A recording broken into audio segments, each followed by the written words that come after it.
हाँ बच्चों, तो आज का हमारा लेक्चर नंबर 7 में हम आपको बताएंगे electromotive lines, electric dipoles, intensity of dipoles. तो ये सारी चीज़ें हैं जो आज मैं आपको इस लेक्चर में बताने वाला हूँ, तो आप ध्यान देंगे। Lecture number 7। तो देखिए, लास्ट क्लास में मैंने आपको विद्युत क्षेत्र की तीव्रता, किसी बिंदुपत आवेश के कारण विद्युत क्षेत्र की तीव्रता के मान की गणना, ग्राफीय निरूपण, विद्युत क्षेत्र तीव्रता और दूरी r के मध्य हमने जो ग्राफीय निरूपण किया था, वो सारी चीज़ें मैंने आपको बताई हैं। आज हम बात करते हैं, हमारे पास सबसे पहला टॉपिक है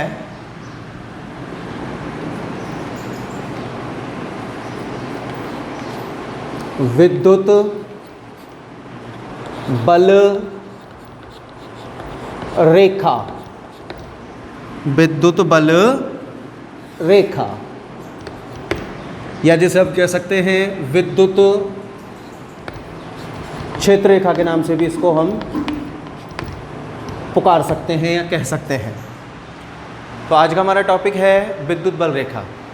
तो सबसे पहले हमारे पास जो चीज़ आती है वो यही आती है कि सर एटलीस्ट विद्युत बल रेखाओं की परिभाषा क्या है, कैसे याद रखेंगे हम इसको। तो वो चीज़ ज़रा ध्यान दीजिए। अगर आपसे कोई पूछे कि what is the definitions of electromotive lines, विद्युत बल रेखाएं किसे कहते हैं, तो आप सुनिएगा।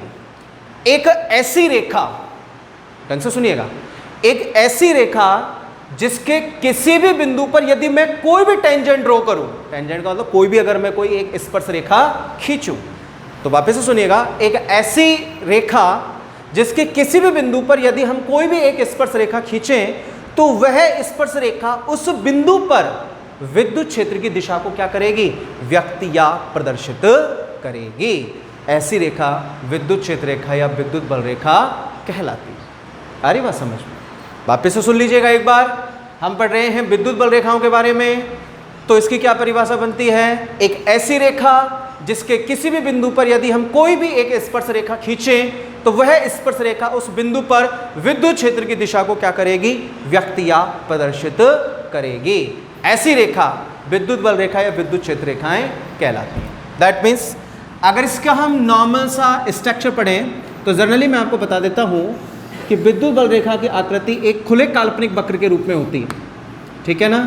तो ये मेरे पास कोई भी एक रेखा है, इसके मैंने कुछ पॉइंट यहाँ पर डिनोटेड कर दिए आपके सामने, ए, बी, ये सी और ये डी। अभी मुझे पता नहीं है कौन सी रेखा है। ठीक है, मैंने इस पर एक रेखा ले ली और इस पे पॉइंट्स, कुछ पॉइंट्स हैं वो डिनोट कर दिए ए बी सी डी करके। अब मैंने पॉइंट ए पर कोई भी एक टेंजेंट ड्रॉ किया, पहली स्पर्श रेखा खींची, बी पर ये, सी पर और ये डी पर। तो ये जो स्पर्श रेखा जो मैंने पॉइंट ए पर खींची है, ये बिंदु ए पर विद्युत क्षेत्र की दिशा को व्यक्त करेगी, ये बी पर विद्युत क्षेत्र की दिशा को व्यक्त करेगी, ये बिंदु सी पर विद्युत क्षेत्र की दिशा को व्यक्त करेगी और ये बिंदु डी पर विद्युत क्षेत्र की दिशा को व्यक्त करेगी। तो according of our definitions we will say that now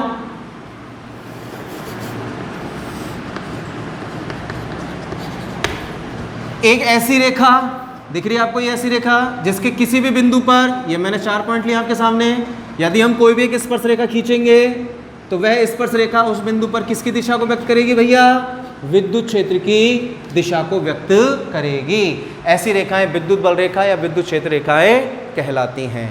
ठीक है, तो ये आ गई आपके विद्युत रेखा का वास्तविक प्रतिरूप। अगर इसका आपसे बोर्ड में कोई क्वेश्चन पूछ ले कि विद्युत बल रेखाएं किसे कहते हैं, तो आप परिभाषा लिखेंगे और परिभाषा लिखने के बाद आपको ये डायग्राम बनाना कंपलसरी है। ठीक है ना? बड़ा इफेक्टिव डायग्राम बनता है और आपको फुल मार्क्स मिलेंगे। ठीक है, इसके बाद the properties of electromotive lines, विद्युत बल रेखाओं के गुणधर्म।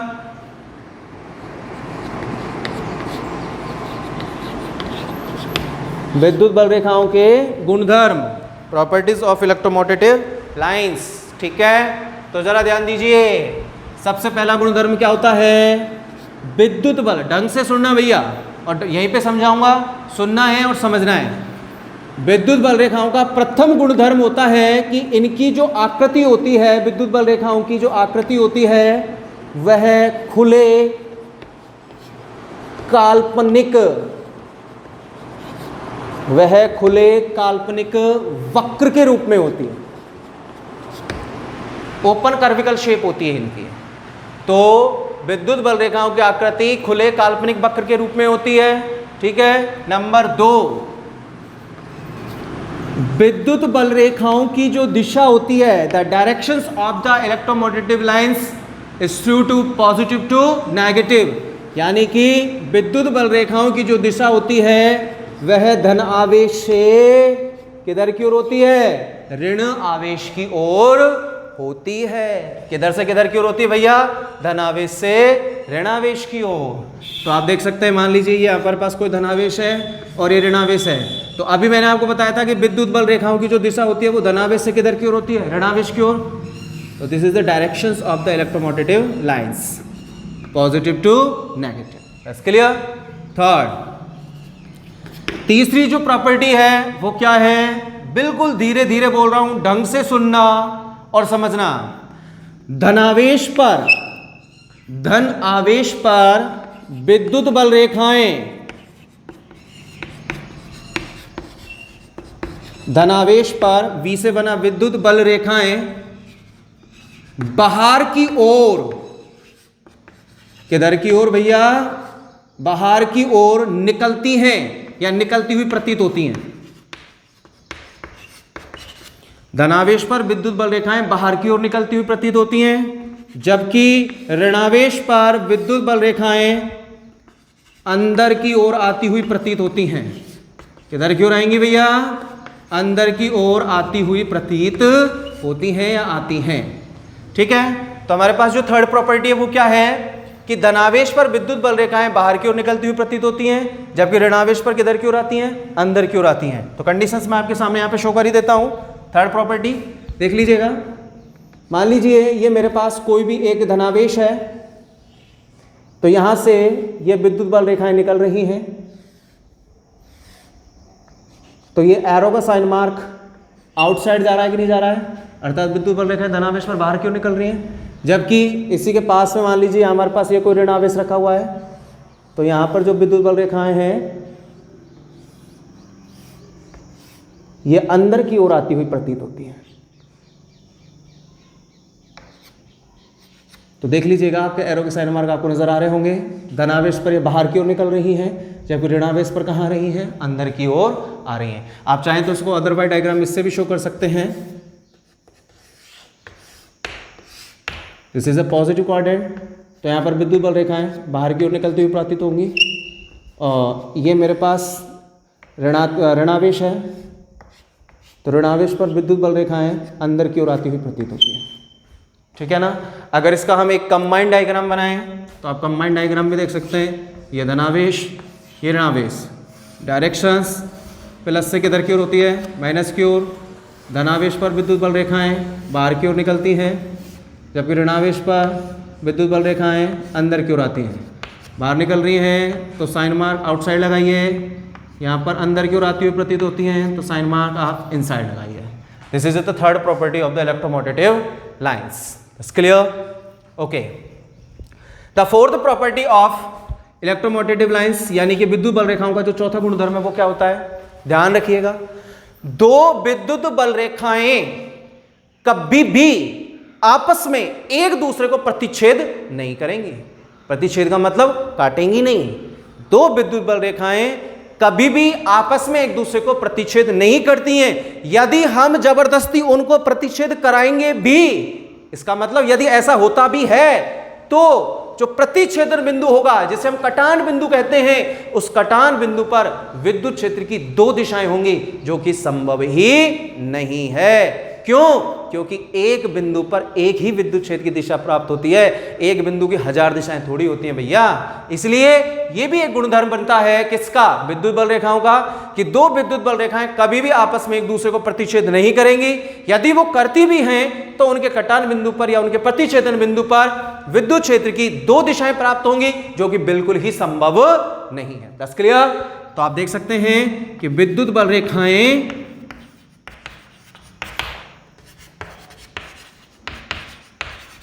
एक दूसरे को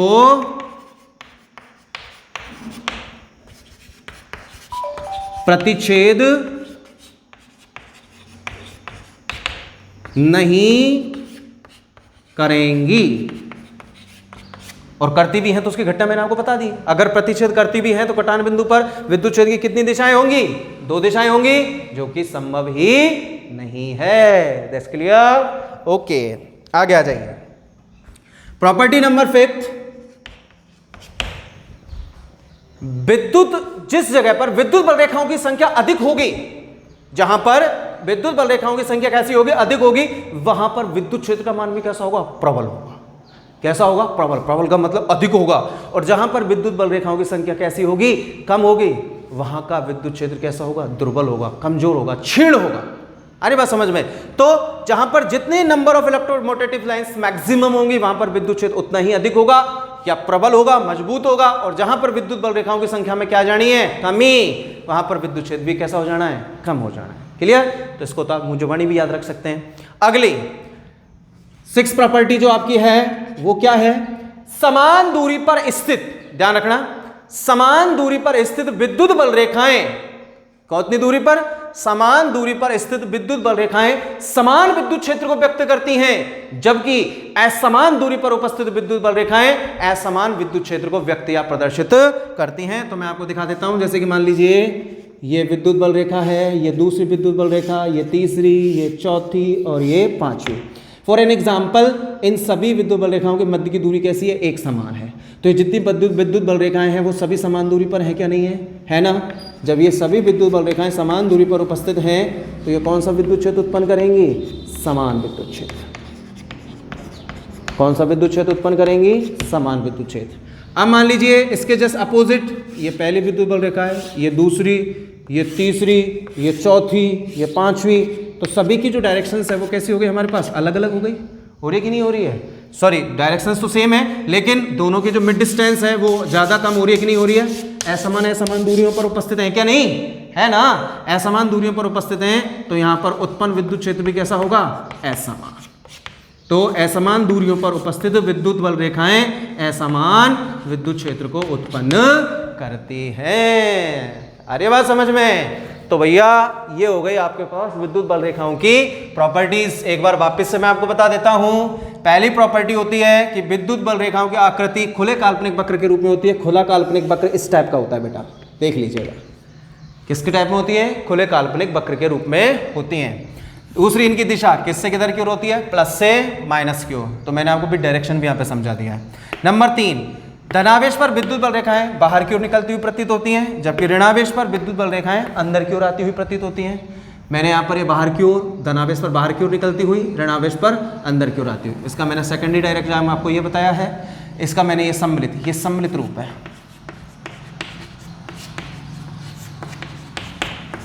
ठीक है, जिसमें एक तो वास्तविक विद्युत बल रेखाओं की दिशा को व्यक्त कर दिया मैंने प्लस से माइनस की ओर, और दूसरा धनावेश पर बाहर की ओर निकलती हुई और ऋणावेश पर अंदर की ओर आती हुई। ठीक है।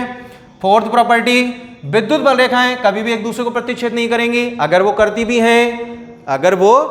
भी हैं तो कटान बिंदु पर, प्रतिच्छेदन बिंदु पर विद्युत क्षेत्र की कितनी दिशाएं होंगी? 2 दिशाएं होंगी, जो कि संभव ही नहीं है। उसके बाद प्रॉपर्टी नंबर 5 मैंने आपको क्या बताया था कि जिस स्थान पर विद्युत बल रेखाओं की संख्या जितनी ज्यादा अत्यधिक होगी, वहां पर विद्युत क्षेत्र का मान उतना ही कैसा होगा? प्रबल होगा, या वहां पर प्रबल विद्युत क्षेत्र उत्पन्न होगा। और जहां पर विद्युत बल रेखाओं की संख्या में क्या जानी है? कमी आ जाएगी या कम हो जाएंगी, वहां पर विद्युत क्षेत्र का मान कैसा हो जाएगा? क्षीण हो जाएगा, कमजोर हो जाएगा, दुर्बल हो जाएगा। ठीक है। नंबर 6 प्रॉपर्टी, छठवां जो गुणधर्म वो क्या कहता है कि समान दूरी पर उपस्थित विद्युत बल रेखाएं समान विद्युत क्षेत्र को व्यक्त करेंगी, जबकि असमान दूरी पर उपस्थित विद्युत बल रेखाएं असमान विद्युत क्षेत्र को व्यक्त करेंगी। दैट मींस क्या कारण बना भैया? समान, जैसे कि मान लीजिए मैंने 3-4 आपके सामने, ये 5 आपके सामने विद्युत बल रेखाएं लिए, मैंने इनको स्ट्रेट लिया है, बाकी आप इनको कर्विकल टाइप में भी ऐसे भी शो कर सकते हैं। ठीक है ना।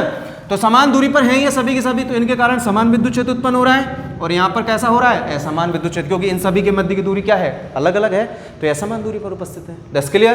This is a normally topic of electromotive lines, जिसकी हमने परिभाषा मैंने आपको बताई। उसके बाद इसके गुणधर्मों को भी मैंने आपको बताया। इसके बाद इसी टॉपिक से संबंधित आपके पास एक और छोटा सा टॉपिक आता है, जिसे हम कहते हैं उदासीन बिंदु। उदासीन बिंदु जिसे हम बोलते हैं न्यूट्रल पॉइंट, उदासीन बिंदु जिसे हम कहते हैं न्यूट्रल पॉइंट। अब उदासीन बिंदु क्या है? तो देखिए जैसे कि मान लीजिए मैंने आपको बताया था कि धनावेश पर विद्युत बल रेखाएं बाहर की ओर निकलती हुई प्रतीत होती हैं और ऋणावेश पर किधर की ओर आती हुई प्रतीत होती हैं, अंदर की ओर आती हुई प्रतीत होती है। तो इसकी परिभाषा बनती है कि समान प्रकृति के आवेशों के मध्य, ध्यान रखिएगा आवेश कैसा होना चाहिए, सेम नेचर का होना चाहिए। समान प्रकृति के आवेशों के मध्य एक बिंदु ऐसा भी उपस्थित होता है। कैसा? एक बिंदु ऐसा भी उपस्थित होता है जिसमें से होकर कोई भी विद्युत बल रेखा नहीं गुजरती है, जिसमें से होकर कोई भी विद्युत बल रेखा नहीं गुजरती है। वह बिंदु कौन सा कहलाएगा? उदासीन बिंदु। This point is called off neutral point. तो जरा ध्यान दीजिए, फॉर एन एग्जांपल मैं आपको बता देता हूं। जैसे कि मान लीजिए ये मेरे पास धनावेश है और ये भी मेरे पास धनावेश है, दोनों चार्ज सेम नेचर के हो गए कि नहीं हो गए? और अभी मैंने आपको बताया कि धनावेश पर विद्युत बल रेखाएं बाहर की ओर निकलती हुई प्रतीत होती हैं, तो ये विद्युत बल रेखाएं बाहर की ओर निकल रही हैं।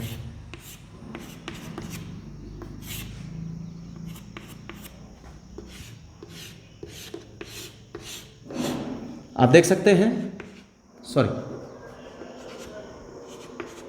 ये विद्युत बल रेखाएं बाहर की ओर निकल रही है ना, लेकिन अब इनके मध्यस्थ में ये पॉइंट भी तो बैठा है। क्या इस पॉइंट में से होकर कोई भी विद्युत बल रेखा गुजर रही है? क्या नहीं गुजर रही है। तो ये कौन सा पॉइंट हो गया भैया? Neutral point. अब जरूरी नहीं है कि ये पॉजिटिव के लिए आना चाहिए, सेम नेचर होना चाहिए। आप किसके लिए भी ले सकते हैं? नेगेटिव के भी ले सकते हैं, ठीक है ना। तो ये हो गया आपके पास उदासीन बिंदु। ठीक है भैया, उम्मीद करता हूं ये जो मेरी कोशिश है छोटी सी आपको समझाने की, ये सफल हुई है और आपको कहीं ना कहीं ये चीज आपके दिमाग में बैठी होगी। चलिए अब हम आगे के टॉपिकों के बारे में चर्चा करते हैं। तो जरा अपने दिमाग को अब यहां बोर्ड पर ही रखिएगा, सुनिएगा और समझिएगा ढंग से भाई, ठीक है। अगला टॉपिक आता है हमारा विद्युत द्विध्रुव। ध्यान दीजिएगा, विद्युत द्विध्रुव जिसे हम बोलते हैं इलेक्ट्रिक डायपोल।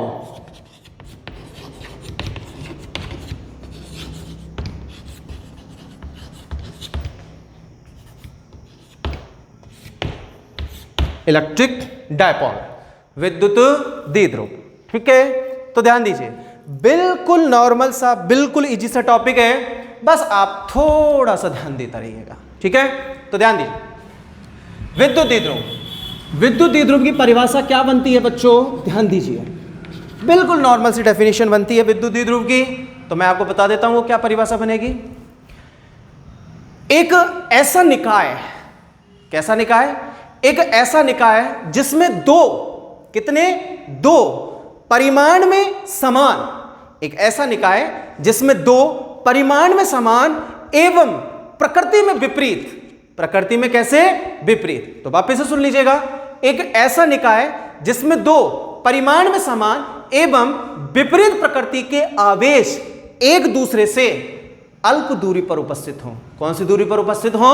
अल्प दूरी पर उपस्थित हो। ऐसा जो निकाय होता है वो क्या कहलाता है बेटा? विद्युत द्विध्रुव।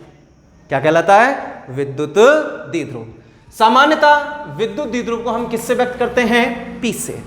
किससे करते हैं? पी से। और एक ऐसी राशि होती है, सदिश राशि होती है। That's clear for this point.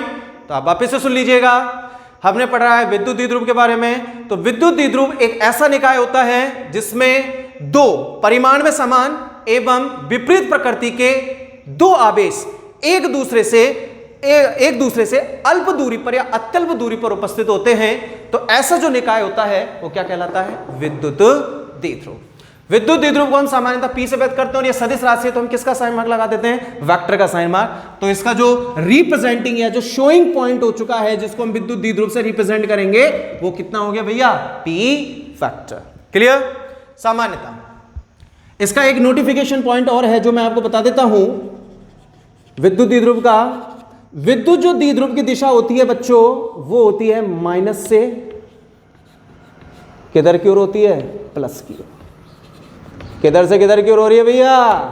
Minus से प्लस की ओर। विद्युत बल रेखाओं की कहां से कहां थी, प्लस से माइनस की ओर। अब आप पढ़ रहे हैं विद्युत द्विध्रुव, जिसकी डायरेक्शन किधर से किधर हो रही है, माइनस से प्लस की ओर। That's clear? ठीक है, अब मैं आपके सामने इसको समझाता हूं और इसका निकाय का भी डायग्राम बनाता हूं। तो देखिएगा, ये पहला पॉइंट ए, ये दूसरा पॉइंट बी, एक सिस्टम बन गया। यहां पर एक माइनस क्यू आवेश उपस्थित है, यहां पर ये प्लस क्यू आवेश उपस्थित है, और ये दोनों एक दूसरे से 2a दूरी पर उपस्थित है। तो आप ध्यान दीजिएगा, सुनिएगा और समझिएगा। तो देखो बेटा, एक ऐसा निकाय, तो आपको एक ऐसा निकाय दिख रहा है, एक ऐसा निकाय जिसमें दो ही आवेश दिख रहे हैं कि नहीं, जिसमें दो परिमाण में समान। अब इन दोनों आवेशों का परिमाण है वो एकदम कैसा है, बराबर है, ठीक है ना।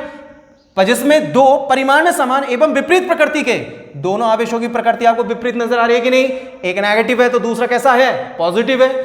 तो दो परिमाण में समान एवं विपरीत प्रकृति के आवेश एक दूसरे से अल्प दूरी पर उपस्थित होते हैं। तो देखो बेटा, इन दोनों के मध्य की दूरी कितनी है, 2a, जो कि अपने आप में कैसी है, अल्प है, अत्यल्प है।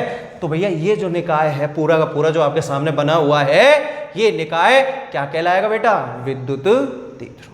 क्लियर?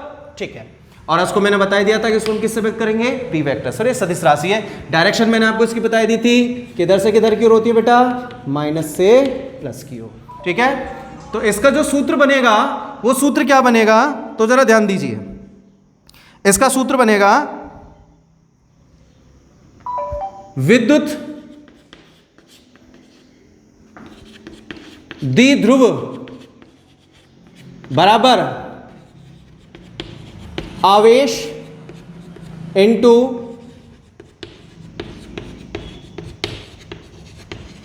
आवेशों के मध्य की अल्प दूरी। विद्युत द्विध्रुव बराबर में आवेश इंटू आवेशों के मध्य की अल्प दूरी। तो भैया विद्युत द्विध्रुव को आपने पी वेक्टर से शो किया है, आवेश q इंटू आवेशों के मध्य की दूरी, अल्प दूरी कितनी हो जाएगी, इंटू 2a। आ रही बात समझ में? तो यह आपके पास बन गया है विद्युत द्विध्रुव का सूत्र, P = में q इंटू 2a। आप चाहें तो इसका मात्रक भी निकाल सकते हैं। कैसे निकालेंगे भैया, P वेक्टर = में q into 2a, that's your function. q क्या है, आवेश, कूलाम, 2a क्या है, दूरी। तो दूरी का कितना हो जाएगा, मीटर। 2a पूरी की पूरी a की दूरी है, कहीं यहाँ पे लिख दो साहब मीटर गुना में 2 है, तो ये मीटर, 2a पूरी a की दूरी है, तो डायरेक्टली दूरी का मात्रक क्या होता है, मीटर, कूलाम इंटू मीटर। ये इसका ऐसा यूनिट होता है। इसका एक ऐसा यूनिट और भी होता है जिसको आप चाहें तो लिख सकते हैं डिवाई। क्या होता है, डिवाई। ठीक है ना, तो एक तो हो गया कूलाम इंटू मीटर और दूसरा हो गया डिवाई। और वैसे भी आपकी नॉलेज को बढ़ाने के लिए एक बात बता देता हूं, एक डिवाई में 3.3 इंटू 10⁻³ कूलाम इंटू मीटर होते हैं। ध्यान रख लेना इस चीज को। कितने होते हैं, 3.3 into 10⁻³ coulomb into metre. Clear? इसके बाद अगर आपकी इच्छा करे तो आप इसका डायमेंशंस भी कैलकुलेट कर सकते हैं, वो आप पे डिपेंड करता है। तो P वेक्टर में q इंटू 2a। ओके, तो आवेश की जो विमा है a1 t1 और दूरी की कितनी बन गई, l1। ठीक है, तो टोटल जो डायमेंशन निकल कर आ रही है वो कितनी आ रही है, l1 t1 और a1, the dimension of the electric dipole. तो देखो बच्चों, ये मैंने आपको विद्युत द्विध्रुव के बारे में बताया है। सबसे पहले उसकी परिभाषा, उसके बाद उसका सूत्र, सूत्र के बाद उसका मात्रक, और मात्रक के बाद मैंने आपको बताया है उसकी विमा। ठीक है, उम्मीद करता हूं आज की जो मेहनत है वो सफल हुई है, कहीं ना कहीं आपको समझ में आया। लेकिन फिर भी कहीं पर भी आपको 1-2% किसी भी चीज में कोई डाउट लगता है तो आप तुरंत इनबॉक्स में डालिएगा, ठीक है ना। और जिसको हमें पता चले कि आपको कहां दिक्कत आ रही है और उसका हम नेक्स्ट क्लास में आपको सॉल्यूशन दें। आज के लिए इतना ही काफी। Thank you.